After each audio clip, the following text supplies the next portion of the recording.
Hi, my name's Jonathan Hicks. I'm back at the Dice Cup, and this evening I'm joined by Steve, Esther, Mark, and we just finished playing Reavers of Midgard, which is essentially a sequel to Champions of Midgard. That's it. Thanks, Mark. Now it looks like you're kind of Vikings. You have a ship here. It's a sort of worker placement game. So on your turn, you put a ship on one of the worker placement spots, these shield things. You kind of sail around going to them. Essentially, you've got spots here, here, here, here, and here. Oh, yeah, and down here as well. No one else can go there, but everyone else can take the same action you can, kind of. I'll come back to that.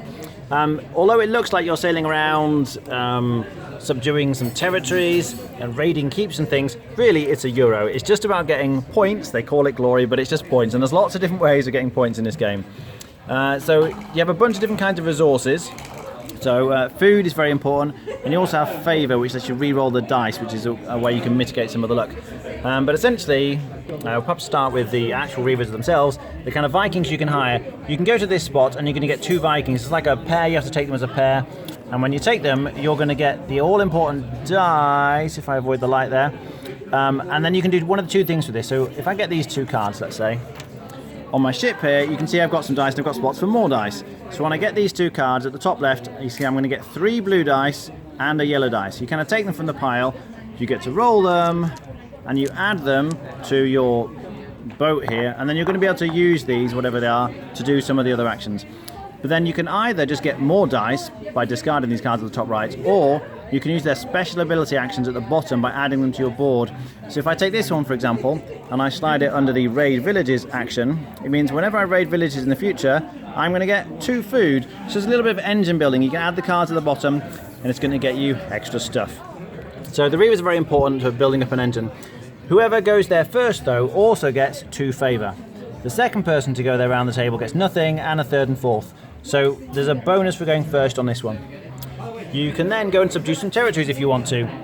Whoever goes there first will get to subdue 3 territories, the second person 2 territories, and the third and fourth person only gets to 1. So depending on where you are, although everyone gets to take the same action that you do, you're getting diminishing bonuses as you go around. Now to subdue the territories, you could pay, for example, one of these horn tokens, and then you're going to get some stuff. In this case, it's going to get you a card. There's a whole bunch of different cards you can see here. It'll get you points in lots of different ways. Or if we went for one of these, then you're going to get a bit of food and another kind of card. These also score you points. The more of these you have, you get points every round, so it's quite a nice little point building engine with those ones.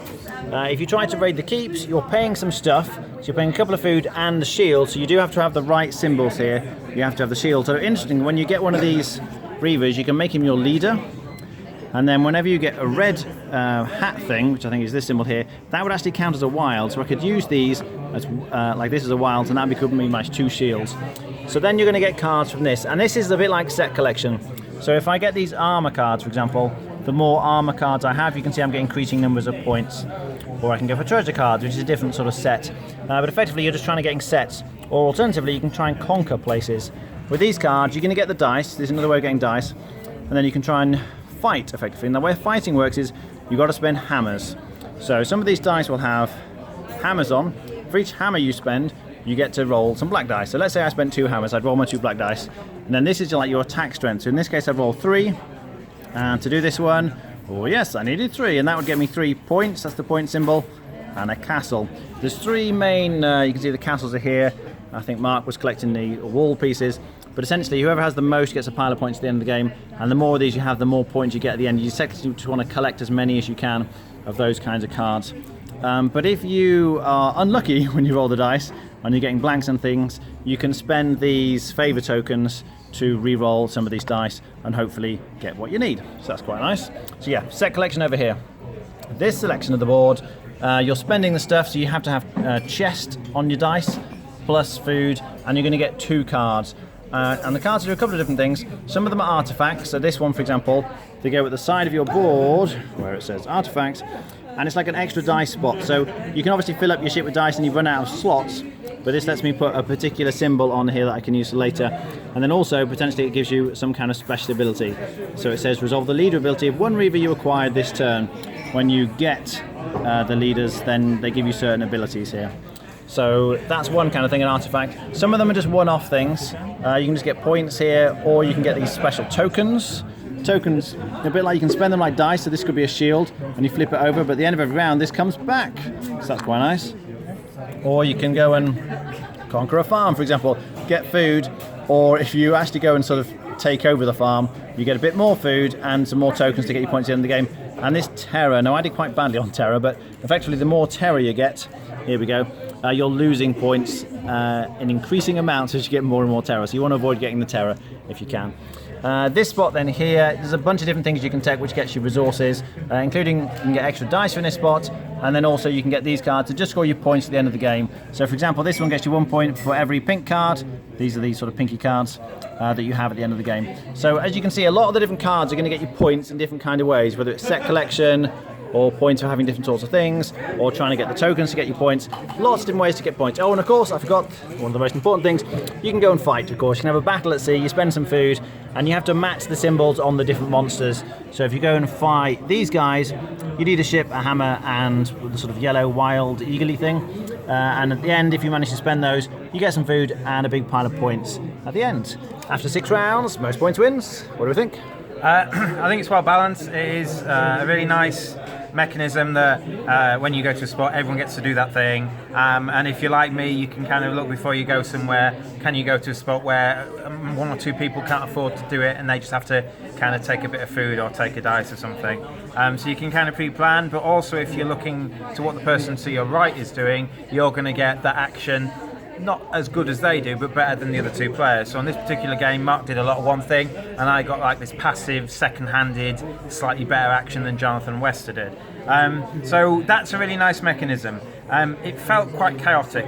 It felt like someone went somewhere and everyone thought, oh brilliant, I want to do that action, and they're all talking about spending things and taking cards, but you have to wait for someone else to take it, and you have to wait for everyone to spend to commit to doing that, which means that, you know, there's a bit of a timing thing there. Mark went to a spot, he wants to do that action, he knows exactly what he's going because he's going there first, he gets first dibs, but then the other 3 of us need to think about, if I go there, will there be still what I want left when it's my turn to do, or should I just pass and take a dice? Or do I need my dice for something later? So it felt a bit chaotic. It was our first play and there were symbols everywhere. You're trying to collect loads of different things. If you like any sort of set collection game, there is kind of stuff you can get off the civilian tiles which get you score your points, set collection there, artifacts of points which accumulate things there. It's a really nice thing. However, I think it's a bit too random for me. I think nearly everything, there is some randomness there. There is you've got a short sub-list of what's under the territory tiles, of what might come up. But so I kept on spending 3 dice to try and get this one, hoping to get another castle, which was one of the 2 options on the tile, and I didn't get it. It took me ages to get it. I kept missing and missing, and I was spending 3 dice to miss and not score that many points for doing so. When you go to sea, you have to kind of do like a consequence card first before you can fight, and that forces you to potentially discard some dice that you might need in the fight. So you have to do it in a way that you're mitigating the potential bad luck you can get during the game. Some of the abilities of the crew you get in your ship allow you to take cards off the top of the deck and keep 1 or draw 2, which is brilliant, but you might not draw anything that's worth anything to you. So that is, it's not just the odd bit, it's laced in there. One thing I did like was I knew if I took any sort of these, what are they called again? Terror? Terror tokens. I knew the more you take, the more likely someone who has an ability to give you one will give it to you. I refused to take any with any action during the game, and when Wester had one, he gave it to Mark because he had the mouse, and then when Mark got rid of one and got to give it to someone else, he gave it to Jonathan because Jonathan had the mouse. So I quite liked that part of it, but I know if I'm the person who's been giving the terror, it's to take that thing that I don't like in Eurogames. Yeah. Wester. Well, I think I do appreciate the interactivity, as Steve said. It's definitely a game where you really have to be paying attention to what other people are doing.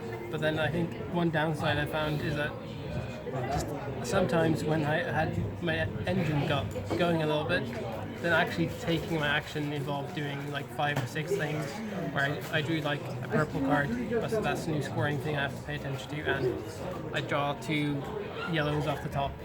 And so then actually paying attention to what the other people are doing at the same time was maybe a bit tricksy. And yeah, I think also I'm not generally a fan of set collection games, so that was to me the downside. Okay. Mark? Yeah, I think Steve's going pretty much right. It's a bizarre mix of randomness and point salad because you can get points from literally pretty much everywhere off the board we're given to you. The strongest bit is the worker place bit for me. Just being aware of what the people does matters. Because they are once somebody takes the spot, to know else can take it. You want to get them in the right order that suits you. So you kind of want, I need to do this first to hope to get these dice, to get some good stuff here, and the dice that I want. So hopefully when somebody goes there, I'll be able to take that action. I like the fact you go there first, you get the better version of the people. There's certainly a lot at times where I was going, I'm not sure what I want from this spot, but I want some stuff. So rather than taking what's visible to me, I'm just going to take them off the deck and play for luck, and hopefully I'll get the cards I want. And yeah, did quite well for myself and like treasure. Just happened to draw the ones I want because there wasn't anything available. Past that, it's a bizarre mix because obviously the dice make it quite random, and especially with the combat. My issue with the combat would be less so the combat in the main centre of the board, but when you draw off these cards, when you get the combat, you essentially go, okay, I've drawn these, I've drawn this combat there, oh, I've got this, oh, and I can now have a combat. And so you kind of sit in there doing your own combat, but away from everybody else because you happen to be the only one doing the combat. And so you're like, oh, I'll do that, and oh, I've drawn another one of these, I better do another combat because I probably do want the wall section. And because the combat's probably the slowest bit, albeit not that slow, but it does take you away from everybody else as well, and it doesn't quite feel right in that sense for me. I prefer it to Champions of Midgard. Just I think the amount of different scoring makes it quite good. The fact that people doing very different things have managed to score pretty close to each other. Rating? I think I give it a 7. Okay. Preston? Give it a 6. I give Champions of Midgard a generous 6. This is a better game, but I'm still going to give it a 6. Okay. Yeah, I would agree with all the comments. When you first look at it, it looks like it should be a thematic Viking game, but really, it's just a kind of medium weight Euro. There are so many different ways to score points, and to be honest, quite a lot of it feels a bit tacked on. You know, you're collecting sets of armour, quote unquote, but they're just cards, and you're getting more points for getting more of those type of cards. There's a lot of, as Steve was saying, randomness in the game, which is odd because it is essentially a Euro. That's the one thing that Eurogamers don't really want in their games. You know, not so much the dice, because there is ways to mitigate the dice, but with all the different card draws, if you're taking the purple cards, which get you points for things, you just can't always guarantee you're going to get anything that matches what you've been collecting all game. So it's a bit of an odd one for me. The length of the game, I think, is fine. It didn't go on too long. And there's lots of different actions you're taking. I found I wasn't having to think a great deal about any individual action. Though. You're just like, yeah, I'll go here, I'll get some stuff, I'll see what happens. I love the artwork. But yeah, just the theme feels a bit pasted on for me. I would be on a 6 out of 10. Alright, thanks for watching. That was Reavers of Midgard.